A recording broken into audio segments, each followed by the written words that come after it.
politics and media captured by special interests. But despite our electoral mandate, the markets mistrusted us. Our borrowing costs were skyrocketing, and we were facing possible default. So I went to Brussels on a mission to make the case for a united European response, one that would calm the markets and give us the time to make the necessary reforms. But time we didn't get.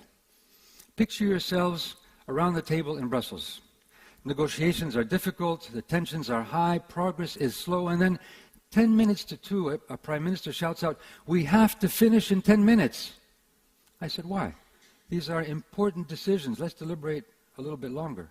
Another prime minister comes in and says, "No, we have to have an agreement now, because in 10 minutes, the markets are opening up in Japan, and there will be havoc in the global economy." We quickly came to a decision in those 10 minutes.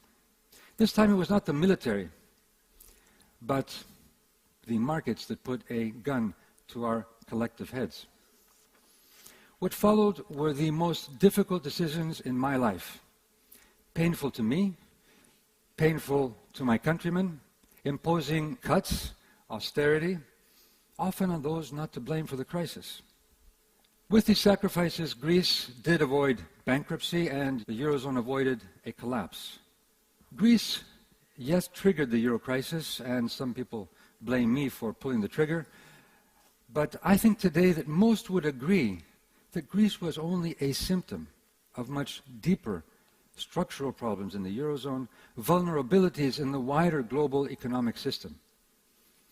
Vulnerabilities of our democracies.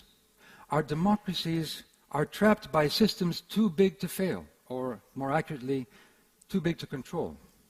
Our democracies are weakened in the global economy with players that can evade laws, evade taxes, evade environmental or labor standards. Our democracies are undermined by the growing inequality and the growing concentration of power and wealth. Lobbies, corruption, the speed of the markets, or simply the fact that we sometimes fear an impending disaster, have constrained our democracies, and they have constrained our capacity to imagine and actually use the potential, your potential, in finding solutions. Greece, you see, was only a preview of what is in store for us all. I, overly optimistic, had hoped that this crisis was an opportunity for Greece, for Europe, for the world, to make radical democratic transformations in our institutions. Instead, I had a very humbling experience. In Brussels, when we tried desperately again and again to find common solutions, I realized that not one of us had ever dealt with a similar crisis. But worse, we were trapped by our collective ignorance. We were led by our fears. And our fears led to a blind faith in the orthodoxy of austerity. Instead of reaching out to the common or the collective wisdom in our societies, investing in it to find more creative solutions, we reverted to political posturing. And then we were surprised when every ad hoc new measure didn't bring an end to the crisis. And of course, that made it very easy to look for a whipping boy for our collective European failure. And of course, that was Greece. Those profligate, idle, ouzos-willing, Zorba-dancing Greeks, they are the problem. Punish them.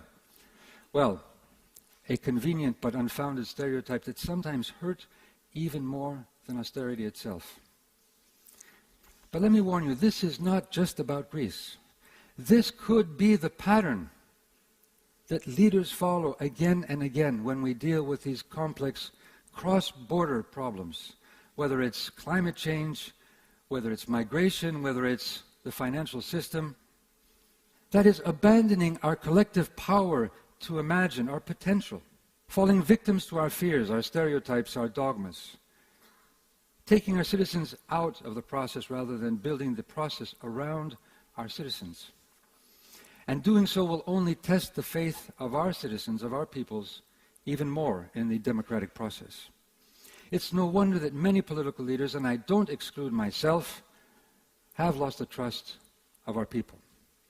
When riot police have to protect parliaments, a scene which is increasingly common around the world, then there's something deeply wrong with our democracies. That's why I called for a referendum to have the Greek people own and decide